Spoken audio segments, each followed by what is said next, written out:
We're going to do something fun, more valuable for you. I'm your first guest, for real. Let's do it. I'm just making sure got some time for the book. But if it was up to me, that's all I would want to do, because I could ask you questions about your podcast, or I could actually be in an experience with you and just have fun with this. So let's start with the book. And then at some point, you're going to say, Scott, I got a question for you. And I will know the podcast episode just started, okay? So let me read just the first two that you already read. So look at the headline. Do you have a headline? Do you have a headline? You'd be surprised how many people don't have a headline. Why in the world would anybody not have a headline? Got a passion project you want to get launched? It is the first thing somebody sees on your page. It can also be the first words that come out of your mouth in a video sales letter. So the hook in a video sales letter. Do you just think it out loud? So like, I could apply it to my thing, since you don't have anything that's really in the heart right now. So just hold on. Do you have a headline? Do you have FOMO because you know you need to be doing video, yet you don't have the confidence, clarity, or passion to pull it off talking into a camera all by yourself? Cool. That's pretty powerful, because I think that's why that was one of the reasons I hopped on passion projects back then. Yeah, that's the main thing, Samina, and I've been talking about. The main benefit that we have here is, right, it's better than a show. It's better than so some people say, yeah, instead, so you don't have to look at the camera, then you look at a person. So you be on people's podcasts, be on their shows. And then our thing's going to say, we've already done that. And truthfully, the only one who really benefited the most, who got clients and made money, was me, Samina Fernandez, because I was the one hosting all the shows. In fact, second year of doing this, the first year of doing it, second year, sorry, I made $72,000 that year, when the most I'd ever earned in my life was $22,000. And I did that without having an offer, just having people on my guests. And none of my guests made any money from being on my platform that I'm aware of. Sorry, that's not true. 3 did, but anyway. Yeah. And so what we do here that's even better than being on a show is we have a conversation with you that won't even feel like an interview. We just get to know you for a full day. We own your ass. Starts with a consultation with Scott. Samina's on there with you. We're in there together, but Scott's doing what he does best. Asking the right questions, pulling out the truth of the messaging of who you are, and as a headhunter, finding out where that market is, where you could find, easiest pathway to start the process of monetizing it. And all the time this is going on, right? Boom, session ends. We send the footage to you in less than an hour, edited by Scott into the talking points. You watch that session right away that day. So will Samina. I'll have a consultation with Samina, preparing Samina on the next questions to ask based upon the content that we've already captured from you. That is one of the 10 pieces in the dynamic creative ad. And then boom, you're going to talk with Samina after about, your life and your thing. And she's going to be asking you some questions. Again, won't feel like an interview. You won't even feel like you're present to a camera or a show, because we got you for 4 hours. We're just going to talk to you. And then we're going to pull out the magic. But the magic was what actually happened that, during that day you had with us, whether you had video content attention or not. We got you clarity, purpose, in the direction of what your offer is, how to message it, pulled out the messaging, sent it all back to you. And you know what? It's only $1,000 right now. 1 day with us. So thank you. See, I got more out of booking you than you did so far. I'm sending that over to Samina, and that's the missing piece on the communication of our offer for the paid version. That's $1,000. Amazing. Seriously. Thank you, man. Thank you, man. You continue reading now. I'm done. Fuck, whenever you want to do your podcast, you just rise up, buddy. I'm waiting because I'm done. Got my feet up on my bed here. That's my bed. There you go. Oh, that's cozy. Yeah. Let's whatever you want, dude. I'm but a vessel. Use me. Oh man. Okay. It's funny that you say that before I continue. I did actually want to um, schedule a time with you. I was gonna book some time on your planner there for us to actually do um, a Do proper just that. episode. To do That's that. yeah, So yeah, let's just yeah. practice. Let's just practice now. You could have it. You schedule another time as well. You would be like, that way I got a sense of what's going to happen too. You won't have a sense. You Yeah, won't that's why you I say, can't be why not prepared. just do it? When are you going to do it? You're going to do it with me at 8 a.m. That's what it'll be. So just start asking me questions, man. I fucking Yeah. want to do it now. I'm the guest. Be of maximum service to me. I'm the guest. How about that? Okay. Dude, I'm still a person that I want to do it now. Come on. All right. No, yeah, yeah. You're right. You're right. Okay. I just have to switch And I'm gears, even right? saying, if you'll do me that kindness, and you're not happy with do a second one with me. Let's do it. All right. So I So guess I'll pretend, put yeah, some. let's just for fun. Let's pretend there's a start of this. So let's pretend. At the very least, I'm going to help you with the 7-second greeting, like how you start the thing, right? That thing you got curious about. How do you start the thing for the podcast? Hey, have you ever da-da-da? Meet real guests. My guest today is Scott Gallagher. So let's play around with a possible hook. How would you explain this thing so fast?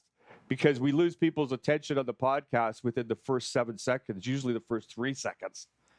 Yeah, So yeah. so pretend, hey, Scott, welcome to da-da-da. Welcome. So do that. Hi, Scott. Welcome to.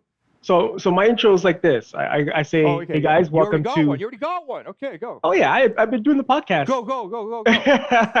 Hey guys, this is Jordan, your host of Ask Infinity. Today's guest is Scott Gallagher. This is where we, as ordinary people, have extraordinary conversations. And let's get right to it. That's my intro, more or Okay. less. Okay. We don't do it yet. Okay. Let me just show you one thing that is in today's session, and then we just change that a bit because Okay, okay, go for it. that intro is all about you. Hold on. Okay. Check this out. I'm going to read it to you from page 200. Okay. This is all about your fucked up intro there. Okay. 200. Okay. Starting with when I launched. Okay. When I launched my first big podcast about how to create your own multimedia info products, I learned a valuable lesson about time deadlines. In 2003, I was one of the first people in the world to show people how to create content and burn it to a CD or deliver it over the web. It was cutting edge with screen capture video and full motion video. I made enough money from that promotion to pay off my house. When the time deadline came that I promised to stop selling the product, I was bummed out. My wife asked, "What's wrong?" I said, "I've got a perfect offer and a great product, and I can never sell it again. To keep my integrity, I had to respect the time deadline and never sell the product." Okay. Hold on, that wasn't it. Shit.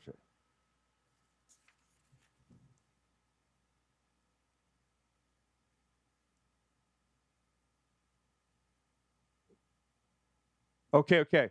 Is there? So it's actually page top of 202, right? hmm But everything you say has to be about them. That's what we've learned. It's not about Samina and her 1111 agreement. Like I edited her email blast that to her other copywriter did, and I edited out 70% because it was all about Samina and like her 1111 agreement and her story. And people don't care about that, right? You got to get to the point and the benefit to them, right? It can't be about hi. You'll even see the marketers don't start with hi, my name is Samina. It's like they hook them with something, and then a minute later, then it's like, hi, my name is Samina Fernandez. They make sure they got what this is about really for you. So do you have an emotion to grab people right at the beginning of your copy? It could be fear, desire, curiosity, pain, pleasure, satisfaction, not dissatisfaction or dissatisfaction when you talk about problems.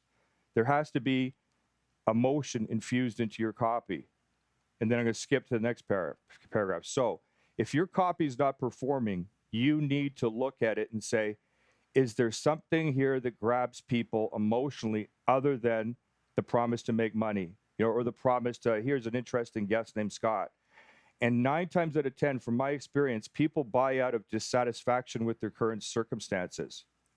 People may be driven or at least somewhat motivated by what they want, but what gets people to act is dissatisfaction. Because if things are good enough, people will sit on the crappy couch eating church, whatever, da da da. So can we somehow just change that intro? So your name's not in it, my name's not in it yet, and it's about a general thing, right? Not about like, because Scott's an expert in addiction, he's going to be your. It's something general that is a consistent thing you could say that is a common benefit. So you don't just have, interesting people of anybody that's interesting on your show, because that's your. I don't know. It's not Oprah, you're not, right? It's if you're trying to build something like use the podcast to, lead people into a funnel to, buy something from you or whatever. It's got to be more specific. So if what could we say or talk about, or who is this for really? What difference is it to make for people if, we can't say, Scott's story, my name or your name, it's just about them. Hey guys, Well, if you tune into this podcast right now, listen, I have a different guest each week, and with each of these guests, there's something in common. We blah blah blah. yeah, I see. I see where you're going with this. I think it's very valid, especially if I wanted this to live on Facebook, which it might have a home there. But I'm actually looking to really push on Clubhouse right now. Clubhouse is a very unique No, space. no, you don't have to explain it. I understand why. I'm with you. I hear you. Mhm, Okay. mhm. Okay. So that's great. So that's good for me too, to know that as we do this podcast, I'm going to pretend that it's audio only, and it's going to, audio only, going to who? What type of audience are you wanting to build on Clubhouse for the Well, purpose of what? well, Clubhouse. I want to build a tribe of people like me, right? That's essentially what it is. If we're getting down to it, people who are interested in self-development, people who are interested in great stories, people who are interested in being entertained, people who Okay, are wait, hold on. So why? So they're interested in that because to solve what problem? okay, that's a very interesting question. To solve what problem? That's a deep question. It's a very deep question. And it's a basic question that if, every successful person who's got it, like the right successful marketing, I guess. And I haven't been great at this, but they have that question answered. Like, so what? That's what we've been trained in. So what? Okay, so what? Well, when you listen in on something, right? That's what self-development is all about, right? Everybody is struggling with something. And normally, what we like to do is we like to hear the struggle of somebody else and hear how they have turned that into something useful. And And and I just want to say, Abraham Hicks talks a lot about that, and that is counterproductive to you getting to what you want. So if we what come do you back mean? to, if you want to help people be prosperous, having conversations about hope for the soul, like the triumph over tragedy things, Abraham says it's counterproductive. You don't want to put any attention on that. I'm just pointing that out because you've previously declared that that's what you're committed to, is helping people be prosperous, and that kind of conversation is not, Yeah, but I wouldn't be looking to to channel do that that. Yeah, this is just in. okay, cool. Yeah, As long as we're clear, it's not directly connected, I'm good to go on with this. Yeah, go yeah, on. yeah. So I want people to come in and hear stories and be obviously inspired, right? Maybe they're struggling with something. Awesome. They just got a piece of information that helps them implement something in So their let me life. ask you this. Let's talk here, because hey, maybe I could get it as a guest here. This is a guest conversation where I'm getting to understand what's going on here. And then now I can pick the story now that I know it's general, because here's the thing. I got an incredible crack cocaine story. I got but I don't want to talk about that story. I got some great stories of other things that, that run 18 marathons in 1 year, or, just, we all got tons of stories. Right? Yeah. So, The thing is usually how it goes is people have an idea of what they want to talk about, and they have an idea of what they don't want to talk about. And usually the questions that I ask are somewhere in between. It's funny because I've never been in a podcast interview where I've gone too far, and I ask deep questions. So there's an intuitive aspect. I don't doubt that. I just would like to keep the message on point so that there's value to the guest. But that is the point. Your experience is the message. Hear me out. I actually hear you. What I'm saying is that if I knew that I'm going to be speaking about primarily my passion for addiction, and I knew that, and that's the focus, and this is kind of what I don't want it to be. It may not be the focus, though. Right. It might not be. But then in the end, if you want the right people to actually not just click it, but listen to it, what I've discovered from my own failures in marketing, and when you're not clear with people what it is that, why this is worth their time in this particular segment. So in your case, yeah, I think you'd have to, like, each guest would have to be marketed like uniquely and appropriately. So it's really clear, like, this is what this guest we talked about. With guest. There'll be a very theme then. There'll be a very juicy hook for every conversation that I have, for sure. Like, for you, it probably would be centered around the fact that you had a past in addictions. But I mean, it doesn't have to be anything crazy. It could just be, how to overcome addiction and use addiction to work for you or something like that. See what I'm saying? Yeah. Okay, so now I'm like, I feel really great now that I could just be me here, and go ahead. Let's start over again. This time I won't interrupt. There is no starting over. That the whole point this is exactly. You see what I'm saying? Like, just like how we do it with 1111 and Passion Projects. Like, our whole offer is, let's just talk, and then we'll fucking edit it and put it up. Yeah, except I don't edit anything. My podcasts from front to back are completely unedited. I clean the sound up. That's it. Yeah. Right? Because it's like, for me, the whole purpose of what I'm doing. So it's like it's happening right now. Like you said, it's kind of like Seinfeld. It's like, this is a show about nothing, right? That's it. Okay, I got it. Let's keep going. It's the Seinfeld of podcasts. Yeah. That's I get it now. But see that? I just helped you. Now a person can get it. It's right? The Seinfeld of podcasts. Yes, it is. It's not easy to pull that off because, not every. Of course it is. You just got to fucking know it's a show about nothing. It's easy to pull it off if you have the right guests that have sufficient self-esteem and confidence, not give a fuck. Exactly. Yeah, exactly. And most of the people that I invite on are entrepreneurs, leaders. So it's like, it's not a big issue. But yeah, that's what it is. And I think people are craving this type of content because it's outside the box. But yeah, so I mean, at this point, right, I could go anywhere. I just feel what's in my intuition, be like, hey, I don't know. Like it's happening right now. Yeah, like what's to me, what I would like to know, and this is really what drives all of my podcasts, is what is behind the person, like what has driven the person to be the person that they are today. Another big thing about I know. Though I got an answer for that for me that will surprise you, and it surprised me that I discovered this during COVID. All right. It's what drives me ultimately, in a simple way to explain it without going into all the details. Yeah, is just how much my parents hate me. Your parents hate you. That's powerful. Yeah. That's powerful. In the way their actions are. Of course, all parents love their kids, right? And I'm not going to get into all the details, except that. Oh wait. Yeah, I could give you just one example. Well, I visited my father because I was concerned about him during COVID. Hadn't seen him for 15 years.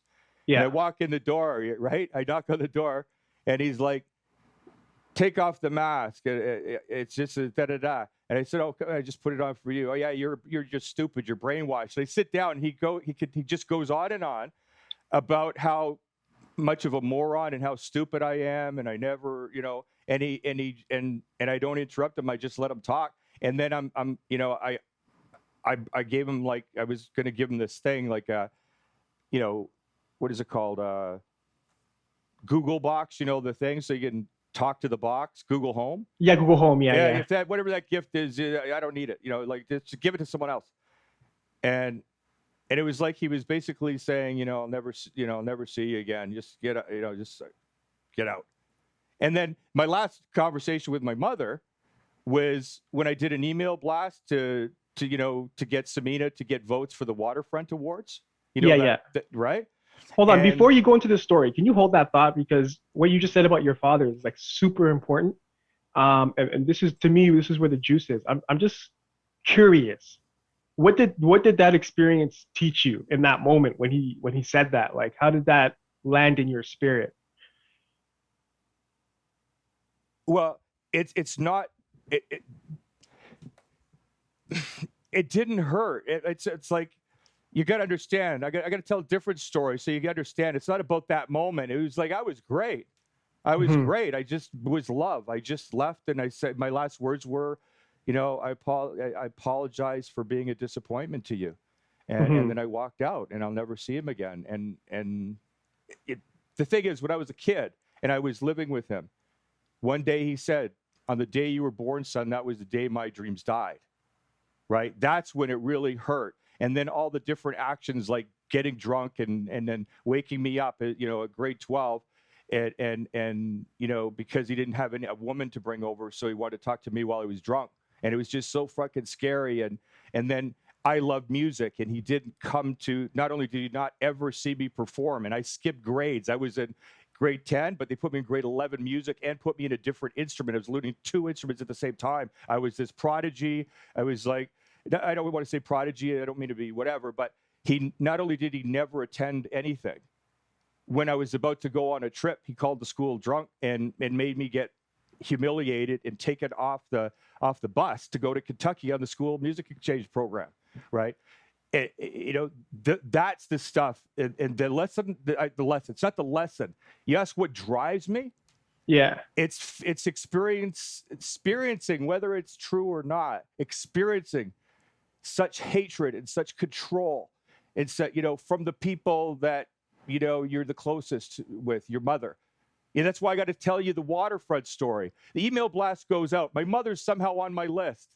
She emails me back, say, "Why would I vote for this woman? I don't even know her." And then she criticizes Samina, and then she goes on and on. I'll send it to you because it'll blow your mind, right? It'll blow your mind. Like telling me how why you were such a loser. Everybody liked your brother, but not you. All your girlfriends were losers too, except for your wife, who was smart enough to leave you. And it's just, that was the email I got after not talking to my mother for a few years. But the thing is, that's what it's been like for me. That's who my parents are, who they were, and who they still are. I don't explain why or how. All I know is this. That's why I had to stand up for Samina, right? That's why I will stand up. I have to give, when you came on and you were shocked that I didn't judge you for being late. I wasn't upset at all. How is that possible? Because, I know the pain of being controlled by people, right? Being controlled by their expectations. You're not going to be a musician. You're going to go and get a degree and be something else. And if you do anything other than what I want you to do, you're a bad kid. You're a selfish, spoiled brat. That's what I was, all these things, all because I was just a little kid who just wanted to be free and love. And so that's what I am. I love. Okay, Everything I do question. is about love. Question. This is super interesting, man. Have you ever just held your parents accountable to their actions? Not in a judgmental way. I don't mean like, Yes, hey, many you're times, an many asshole, times. but just like, hey, dad. No, dude, Oh, I gotta finish. I many gotta times. finish. I gotta finish. I gotta finish this. I gotta finish Okay, this. yeah. Just like, hey, dad. I understand.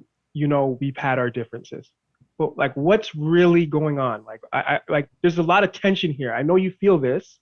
but like, Yeah. can you just bring me in? Like, what's Many happening? times. Yeah. Okay. So here's the quick answer to dad, but then I'll talk about my mother. You're too emotional.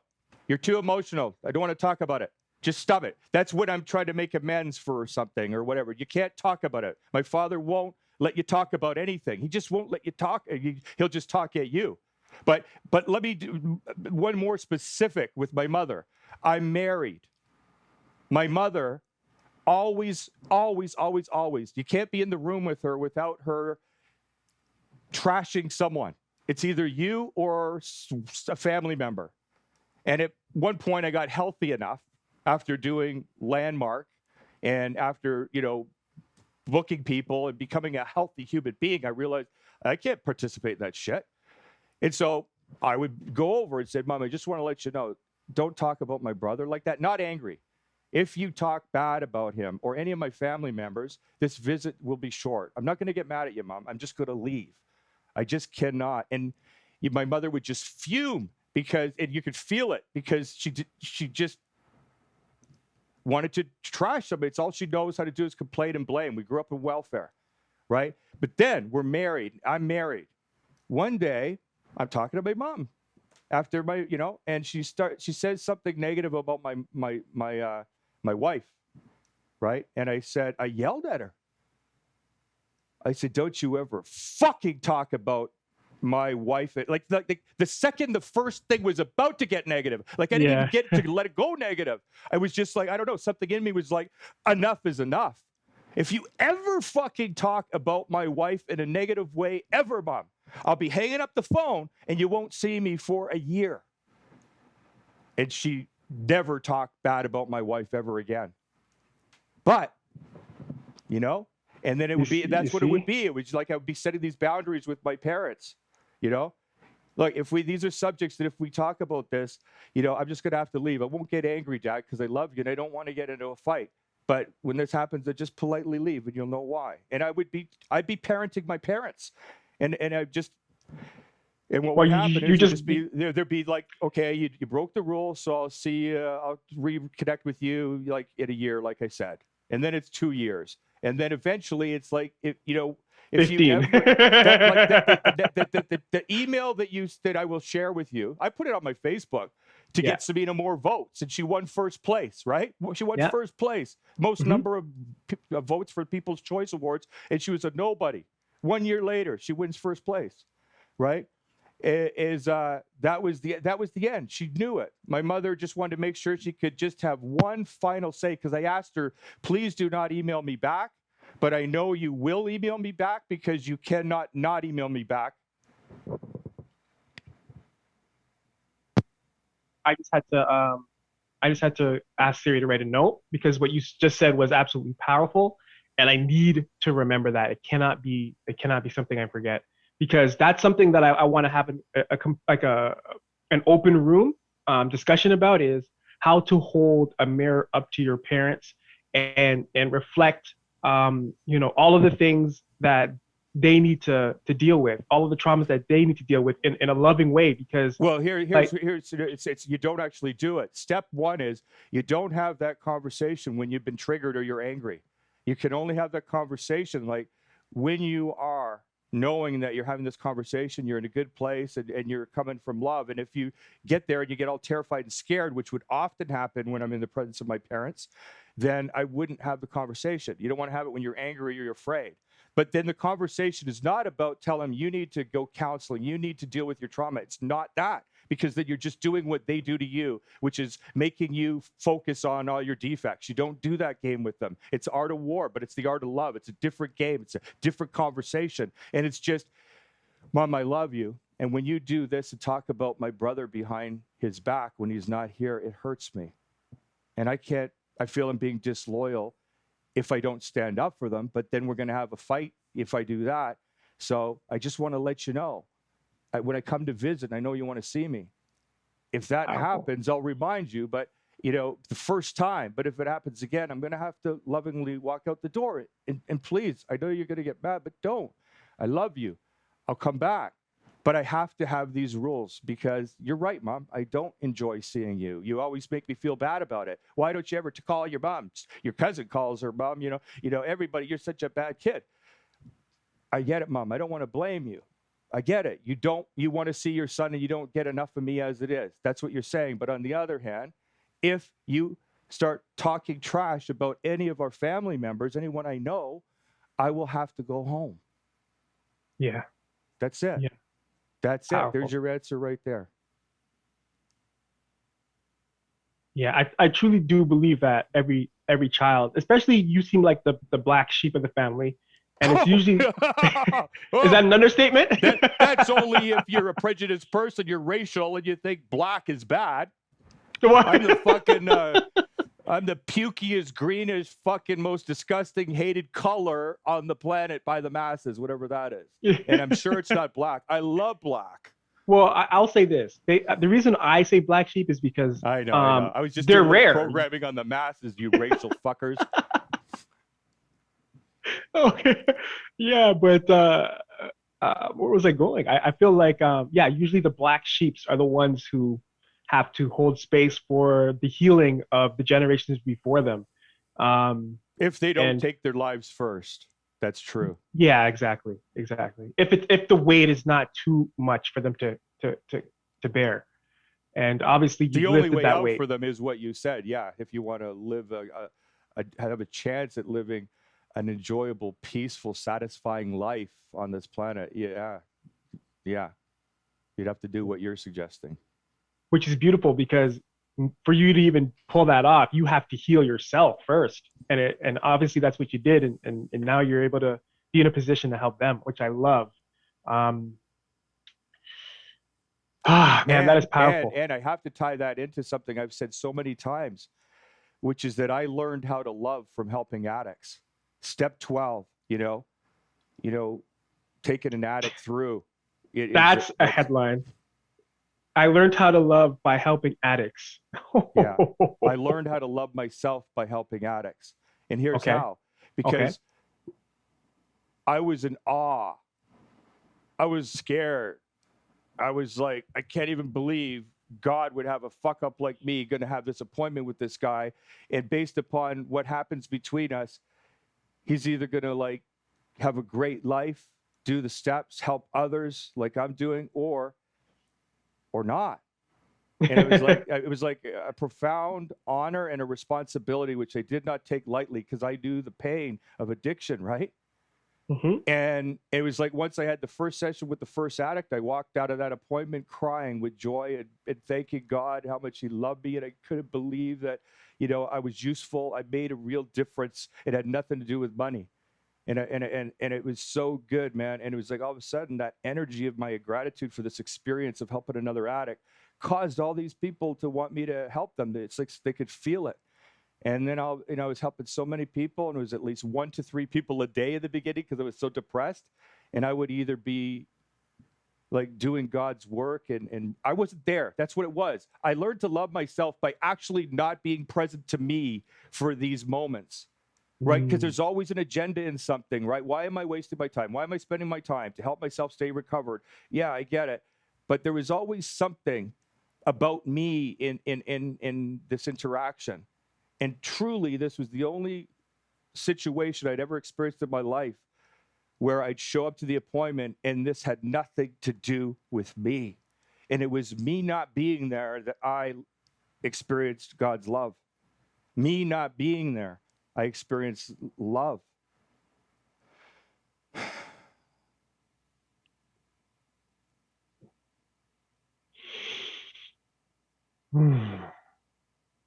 Yeah, that's beautiful, Scott.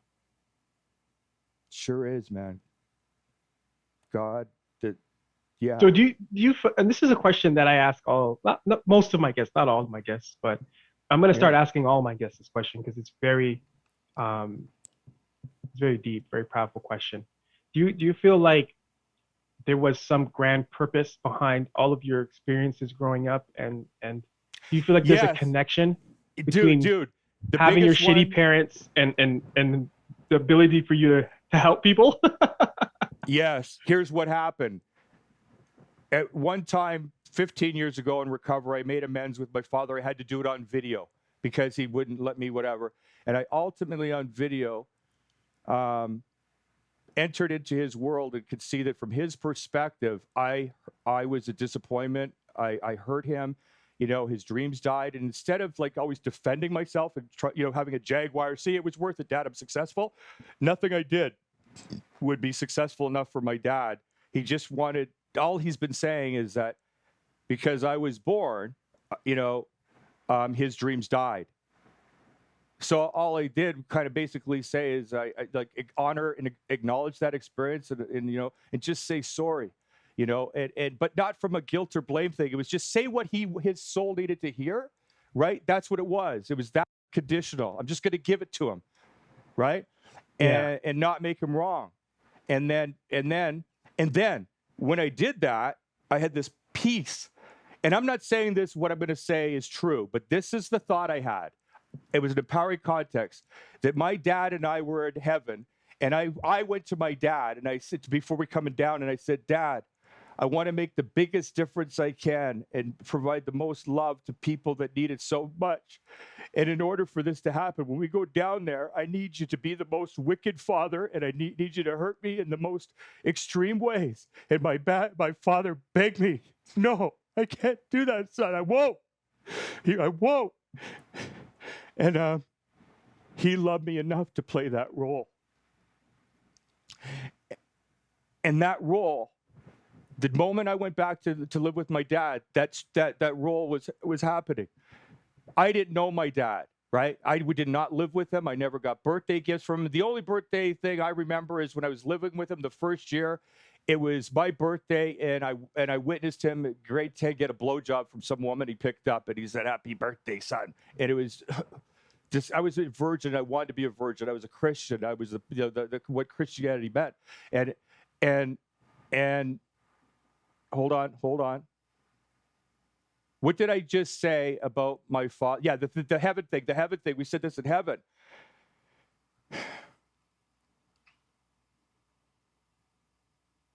Please hold on. Take all the time you need, man. There's literally Yeah, thank you. no rush at all. The space in between the conversation is important too. Yes. He never wanted me. And I was brought up with my mother, Jane and Finch, 2999 Jane Street, apartment 301, Downsview, Ontario, M3N2J9, phone number 416-638-1514.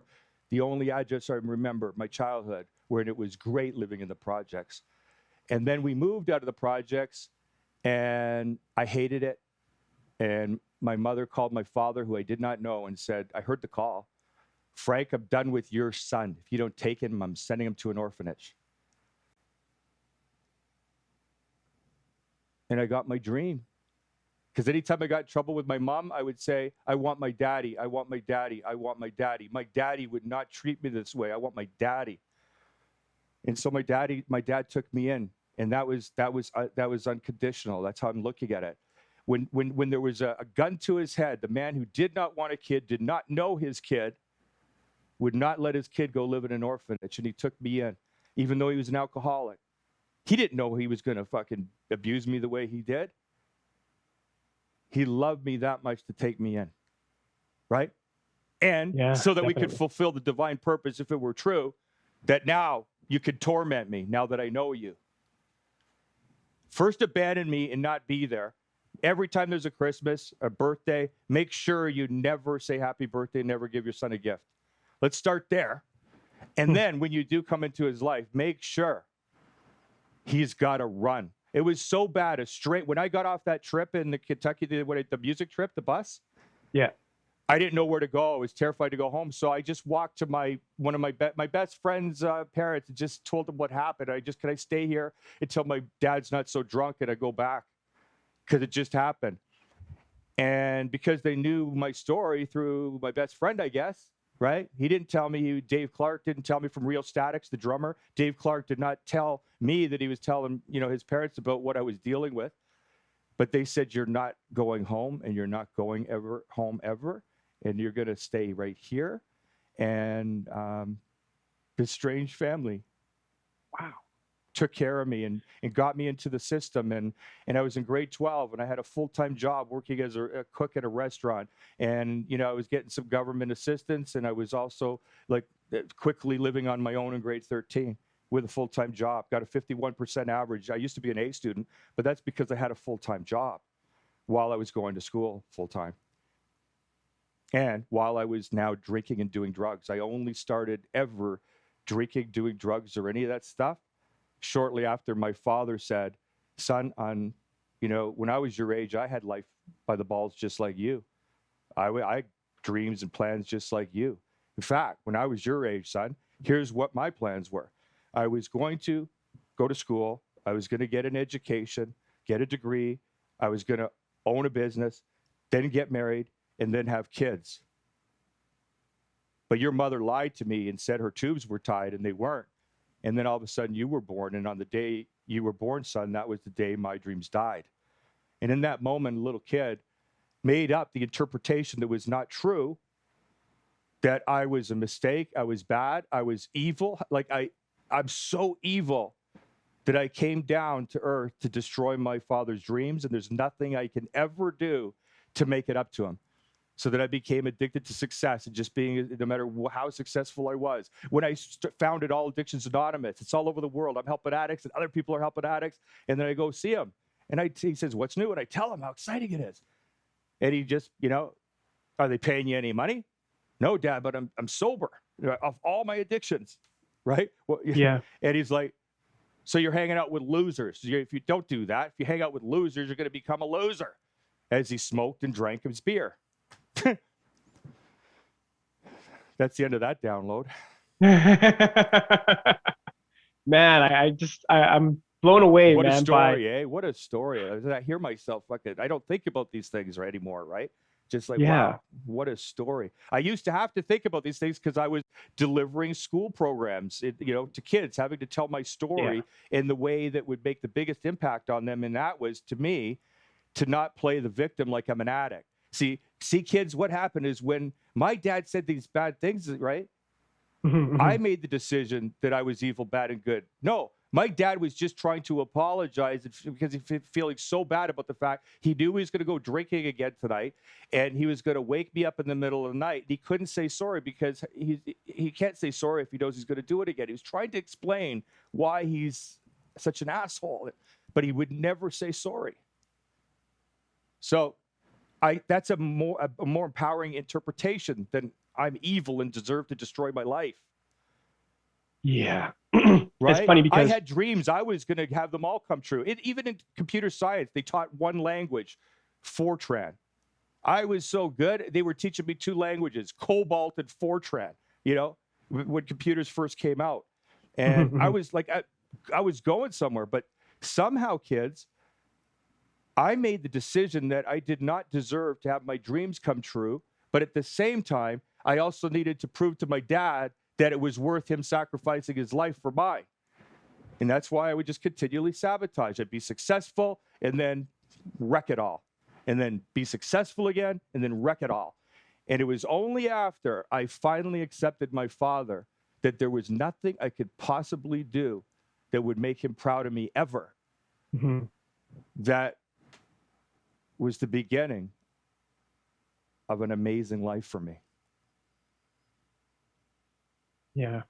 Right. Well, for him to do what he needed to do, like that's why I love your how you reframe that.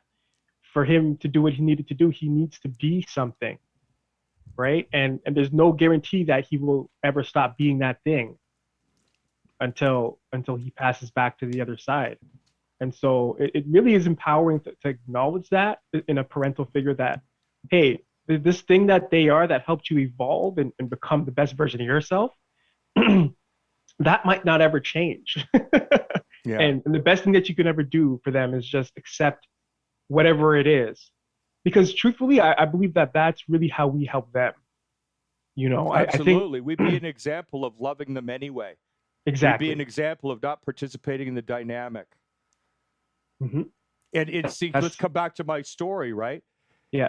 It's only because I worked with so many addicts, people that shared their deepest things in step 5, like that they raped their mother or this or that, or all these things. I learned the deepest, darkest secrets of everybody I sponsored. And I only saw myself in every secret. And it was only through that I experienced not judging them for anything they did. Yeah. And it was only because I had so much experience with so many people, just unconditionally not judging any of them for anything they did, because you would too if you understood them and you understood what this drug could do, you would too if you understood like I understand. So then, only then was it even possible for me to see my father the same way. Like, why wouldn't I not grant the same generosity, allowance or compassion, Passion. the understanding, that I would grant a stranger? Why wouldn't I not grant that for my own father and mother? And listen, when addicts abuse me, first of all, it never happens, because I'm so clear that I won't stand for it without ever having to chastise an addict. Like, people don't even try to screw with me. Mm-hmm.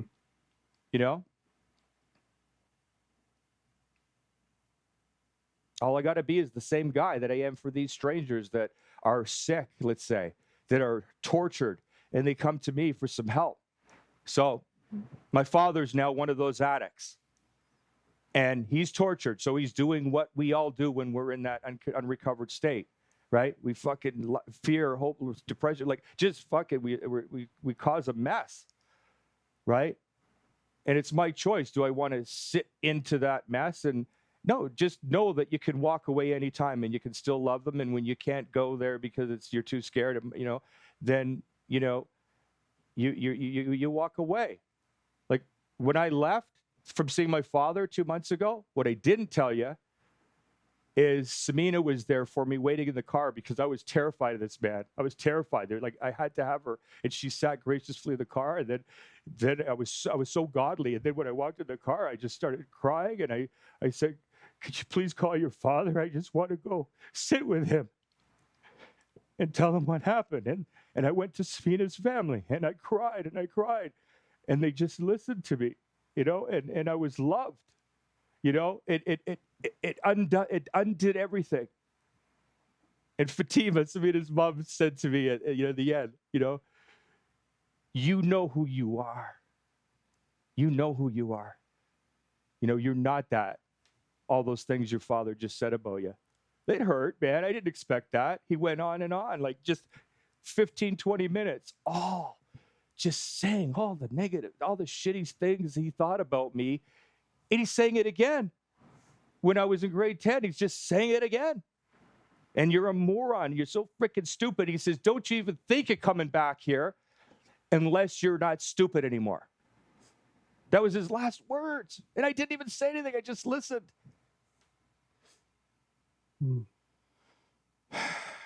That's powerful. Yeah. Like, for me, this is my guilty pleasure. If I can just reframe the energy of the moment. I really do get something out of understanding, getting a close look at people in that type of mind frame, because it's like, I really want to see myself in as many different reflections as possible. That's part of why I do this. What do you see in yourself as I shared my stories there? What came up for you? That's a good question. What came up for me? Well, I'm thinking about my relationship with my father, right? Which again, most people don't know this, but I have a biological father who wasn't there, and I have the father who raised me. But I mean, he's a beautiful soul, and you'll get this. He's a beautiful soul, great guy, funny. Introduced me to music, which was a really beautiful experience for me. But he just wasn't the man that I needed him to be in terms of having a man as a role model or a mentor. And so I was looking at the the similarities between my relationship with the guy who raised me and and your experience with your father. And it's very similar. There was a lot of toxicity there. And I actually I got a funny story for you. Um, I'm a very helpful person, like probably too helpful. And I have a scar on my right hand here. You probably can't see it in the webcam because it's too uh it's not clear enough. But one day I remember I was getting out of the car, and this is not in any way like a, how do I say this? It's just an experience. I was getting out of the car, and sorry, no, shift gears. I wanna really express something here. Um, I'm at a grocery store, right? My dad calls, and he has this energy. God, I love this guy. He has this energy of rushing, of like he is anxiety personified. Like if I could personify anxiety, it would be him. And so I'm driving home, like he sent me out to get something. He calls me, and I literally sucked this energy in, right? So naive at the time. The second he calls me, I reverse because I'm rushing home now.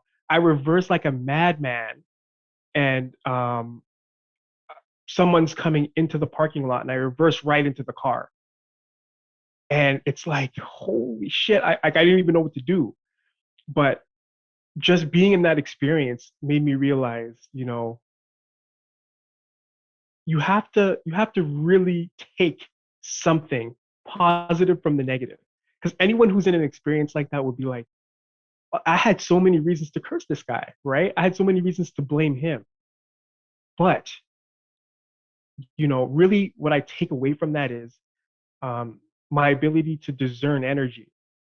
That's one of my superpowers now is I'm so sensitive to people, right? Because I know what it feels like to be, like you said, energetically controlled, to be so naive, to be so uh, blind, you know, for self-awareness to not even be anywhere present, anywhere here. And it was such a powerful experience. And that's how I looked at my father. Every single time he did something crazy, every single time he did something that would hurt me, it was like I looked at him as a reverse guru. That's how I looked at him, and it really has shaped in a big way my ability to. However, I'm going to ask you if you had this experience. So that's great. That's greatly evolved. I get it, Mhm, and me too, obviously. But when I was in it, mhm. I was living like anticipatory trauma, like on guard, like you know. Yes, Yeah, I yeah. can rationalize what's going on here with you, but at the same time, I am trying to protect myself. You know, Oh, I'm 100%. And anticipatory abuse. Like I'm Scott, abusing myself just by getting ready for it. yeah, exactly. Listen, Scott, I wouldn't even dream of thinking. There's no comparison because physical abuse, it affects you on two levels. So I was never physically abused. It was more psychological. But My physical, with my father, it was mostly 99% only psychological. oh, so there wasn't a lot of physical abuse. Like, One occasion, my father would sit there and have me listen, wake me up at 2 in the morning. I got to go to school, Dad. You said I got to get good grades, and he would go on and on, telling me about how evil my mother was, and if I ever catch you talking to your mother again, you'll be thrown out on the streets. It was like everything was psychological. okay. Oh, it So it was, was very similar to if you've ever seen that show, the Walking Dead, and there's this guy named Negan when he was like really crazy. Anyway, yeah, just it was like living with a psychopath that, yeah, I don't even know how to explain it. yeah, I think that's a different type of evil.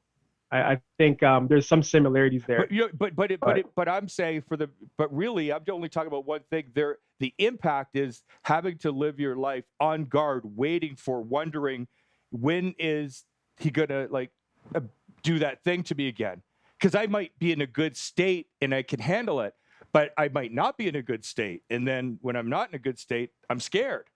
But the You thing see, is, but he's occupying all this space in my mind, which is why my grades went to shit. yeah, I yeah. could not focus. I couldn't concentrate. I remember crying. Reading something and I couldn't comprehend it.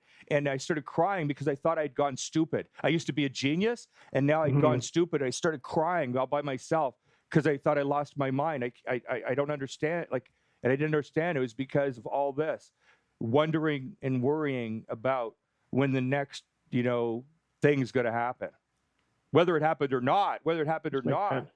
Hmm. whether it happened or not, didn't matter.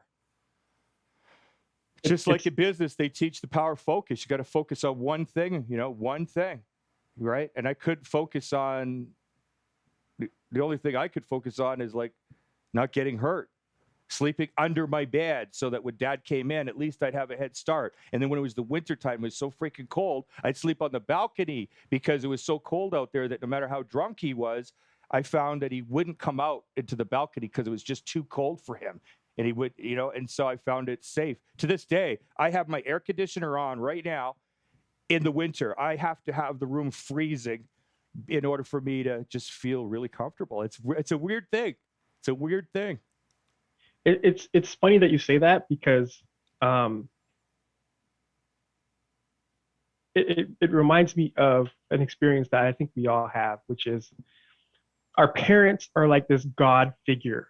And I don't think people really understand this is as you evolve as a human being and you become an adult, most of us still, even subconsciously, and I'm talking about myself too, most of us still, either it's intellectual or it's experiential or it's emotional, experience our parents as some form of a God.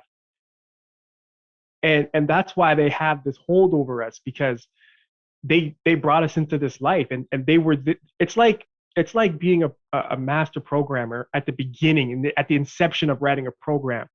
You are able to code it however you want to code it. You're the master programmer. And so, you know, as the coding, which is what I kind of think of us as kids, we're the coding of our parents. It's you look at them with this awe and this reverence almost until you you realize that they are literally a version of their parents coding.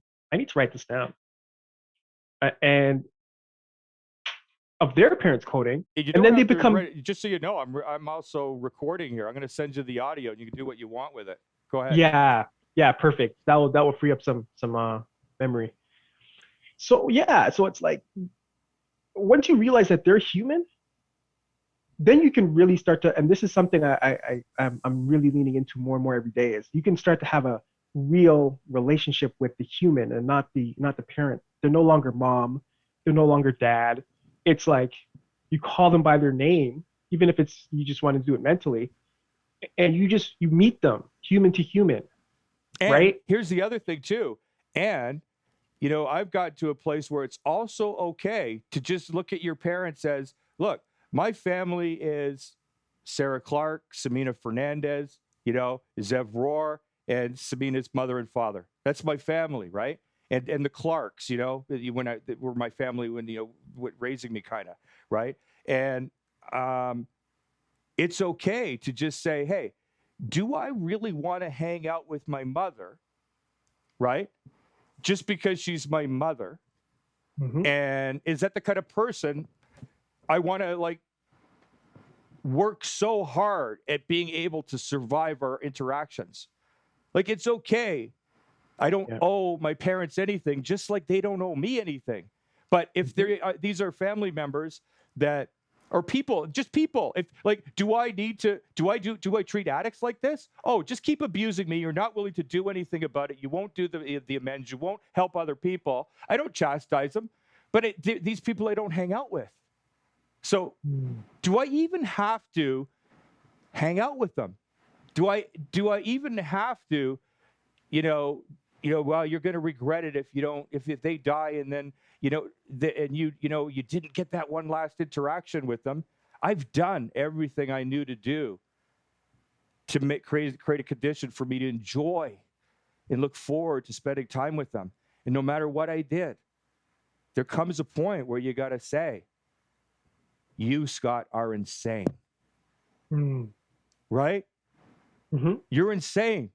This pattern keeps going on all your life. My father, he made it clear, don't come back. Why would I come back? Right?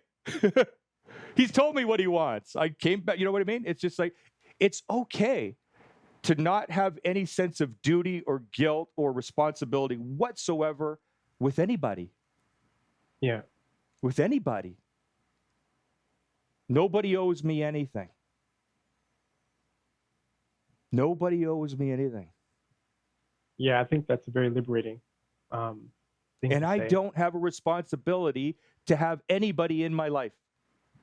Just because they had sex with someone and had a child they never ever wanted. And then I'm a reminder by constantly showing up, triggering all the pain of what my mother did to him when she tricked him. That's how it looks to him. Mm. That's They're real. just people. They're just people. Just people. They're just people. Just people. You have to draw the line, and you have to, create healthy boundaries for yourself, right? That's just what it is. And parents will test that, right? They'll test how much, you respect yourself, you love yourself, how healthy are your boundaries, because family in general, actually, because they're the ones that we often give a pass, right? They're the ones where we often think, Yeah. I have to make an exception here to my rule. Absolutely. Like the battered wife, right? No, but he said he's sorry and he really means it. He said he's never going to do it again. He really means it. He does. He's my husband. No, that's not what's going on. You know what's going on? You don't know how you're going to survive and be able to pay the rent all by yourself and raise a kid. That's what's really going on. Exactly. And that's a hard battle. That's a rock in a hard place. That's what that is. Scott, we are at 9:30, and I could do this all day, but I know that you are very time efficient, and I want to respect that. Well, then I want to say, I'm going to test to see if that's true or not, because I'm not done until you're done. If it was 2 hours more, I'm here. I'm present. And I'm not even making a request we wrap it up. You want to wrap it up, we wrap it up. But not for that reason. Not for that reason, because it's not true. You have me. Okay. All right. I get these feelings, right? It's not even about the fact that it's 9:30, really. That was just an excuse. But I have a feeling that we're done. Yeah, like I felt it we're too. landing I the felt plane. it too. If you just didn't throw the bullshit lie in at the end, we could have actually ended. Yeah. Yeah, but you know what? Let's talk about that for a quick second. It's like, why did I feel the need to lie there? Yeah, you know what it is? You're a people pleaser, and you didn't want to offend me and let me down by saying I can't hear anymore. I'm done. I'm complete. I don't matter. Yeah, that's what it is. That's what it is, man. I don't even pretend to be perfect, man. Like, I'm still working on, creating that healthy boundaries, right? Because I like, my love for people goes so deep, and I really never want to see anyone hurt, not at least by me. And so, that being said, yeah, I think that we are complete for the moment. Yeah, we're the same that way too, eh? I totally know you're like that. So Sabina and I, that's one thing is, it's like we have this prime directive like Star Trek, but it's such a prime directive, you don't even need to speak about it. We just operate like we don't want to hurt anyone. Exactly. We do not want to hurt anyone. Exactly. You know what, Scott? I don't know if you want this video for your Facebook at all. No, I don't. No, I would never use this for anything. I'm just allowing this for you to use it any way you want. Okay. So this will be strictly then audio for my podcast. I'm also thinking that I may potentially start a clubhouse room. Like I'm starting my clubhouse, but Right now, I may. right now you only have permission to use it for the purpose that was intended, which is the podcast thing for the Okay. audio, and Okay. then just ask me to put it up there and do what you said there first. Let me hear the edit, and then you can make an additional request of me to use it for another purpose outside of your podcast. Okay. Okay. So That let me sounds see good. your edit. Let me see what it feels like to me when I re-experience this from the vortex and meditation. I like that. I like how that felt. I just got chills. So whenever you are able to send it, You'll get I'll it clean it today. up. You'll Beautiful. get it today. Beautiful. I'll clean it up. Yeah, you Clean it won't up as have soon as I to. get it, and then You I'll won't have shoot it to, back by to the you. way. I bet you won't have to clean it up. I bet you what I sent you is so good. I bet you won't have to clean it up. It's funny See, because my audio yeah. goes into not through the computer where it's all fucked up. It's going straight into the Zoom L8 box. It's like 4 microphones always recording. I pull out the track, untainted by the internet compression, and then I also have the Oh. Zoom recording into 3 separate tracks. And you've Mhm. got your own soundtrack by yourself, and I'm just going to take your soundtrack that sounds better than the Zoom one. And that's also recording as a separate file on Zoom. Oh, get the hell out of here. That is Yeah, and then all I insane. do is put them in there, throw my noise filters, and I have 5 of them, and I'm very good at that. And I put 2 of them on maximum, depending. That's the maximum I find I need, and I bet you can't make it sound any better than I can. But I but forget please that this try, is please try. I'd I love to forget that fucking this take is it to what you higher do. levels. No. This is what you do, man. And I respect that. So yeah, I'll get it. If you see room for improvement, do it, man. Fuck Okay. yeah, I will. yeah. Maximum service to humanity. The better it sounds, as you know, people will not forgive the audio sound as much as they will forgive a video, right? So Yeah. we want to get the audio as good as we possibly can to reflect, the quality of your brand. Okay, beautiful. Beautiful. I appreciate that, Scott. You're the best.